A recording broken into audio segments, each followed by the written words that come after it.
When Prime Minister and that woman next door who won't give your football back, Theresa May, said you had to vote for a strong and stable government and not a coalition of chaos, she didn't specify that that coalition of chaos was going to be led by her. Oh dear. It's a very sad day for Theresa May. She's going to have to change the naughtiest thing she's ever done, from running through fields of wheat to, well, this. This is a picture of a strong and stable truck that blew over yesterday. I think that pretty much sums up this election. Following one U-turn too many, she's found her career spiralling out of control. Boris Johnson is already eyeing up her job. But she's adamant she's staying, despite mounting pressure from Labour leader Jeremy Corbyn and her own party. The Conservatives might not have gotten enough members for a majority, but they were still the biggest party. Jeremy Corbyn has, for perhaps the first time in his life, won something, well, improved on something. And I think it's starting to go to his head. He's like that overly excited class that sits in the front of the class, you know. Oh, pick me, I can form a government, pick me, oh. Across the pond, Corbyn's brother from another mother, and not the Kentucky Fried Chicken guy, Bernie Sanders, is thrilled with Jez's success. Corbyn has, of course, proved himself to be the most capable leader by passing the true test of British political leaders. The taste test. May failed, obviously. Farron didn't even touch his pizza. Nicola took the typical UKIP route and went straight for the booze. And of course Nuttall, got stuck into some dodgy looking pie and mash. But look at the grace with which Corbyn takes the Pringle, chews, and swallows. What more do you want from a leader?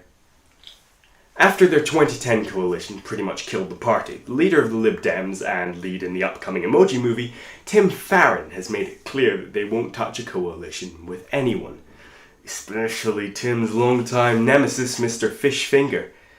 So that leaves May turning to the DUP, which has left just one question on everyone's lips.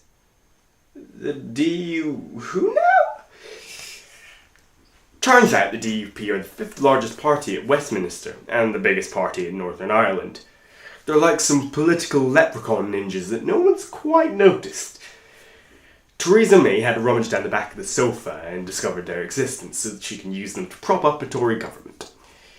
North of the border, though, it's been a sad night for the SNP, with House of Commons leader and guy who just can't get glasses quite big enough for his head, Angus Robertson, losing his seat, along with former SNP leader and tea cake lover Alex Salmon, who left with some parting advice for his Conservative replacement, and former resident of Royston Vasey, Colin Clark.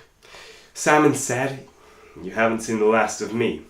It's predicted that at 3 a.m. Clark will wake up with Salmon standing over his bed like this, and hitting him with a wee statue of Nicola Sturgeon. It's been a good night, however, for Tory superstar and tank commander Ruth Davidson, who won 13 seats in Scotland after stealing the SNP's 2015 tactic. Mention independence as much as possible until you wear people down and they vote for you. Speaking of independence, UKIP leader and twin brother of Matt Lucas, Paul Nuttall, has resigned after UKIP lost their only seat. He's also admitted defeat on the realm of Twitter and deleted his account because, well, you just can't beat Covfefe. Aww. No, it's alright. You don't have to sound so sad. Nigel Farage has said he's planning a comeback. Because is it really a British election if Nigel doesn't resign or become UKIP's leader? Or both?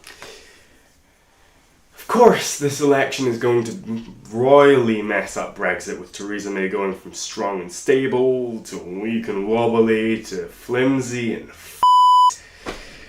She no longer has a strong mandate going into negotiations, which are in just 10 short days. Pairing with the DUP, once again that's the Democratic Unseen Party, is only going to weaken their hand further. She said in her speech when forming a government that she looks forward to working with them for the next 5 years. To which everyone laughed, and I mean everyone. The Tories, the opposition, even Angela Merkel had a little giggle. It's highly unlikely that May won't make it to the end of the year as party leader, and with 5-4 odds and another election before 2018, this government is neither strong nor stable.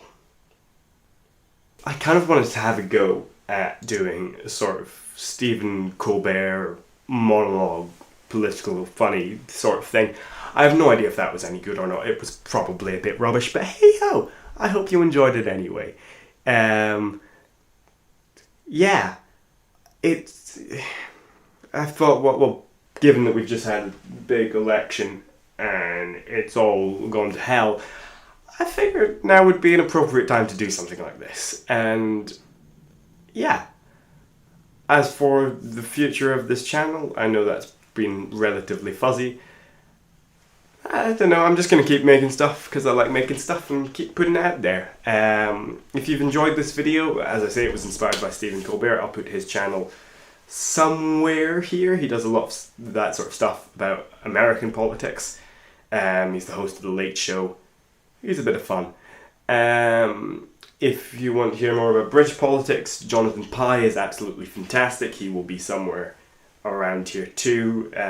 Hilarious, liberal, and gets very ranty and angry. It's great.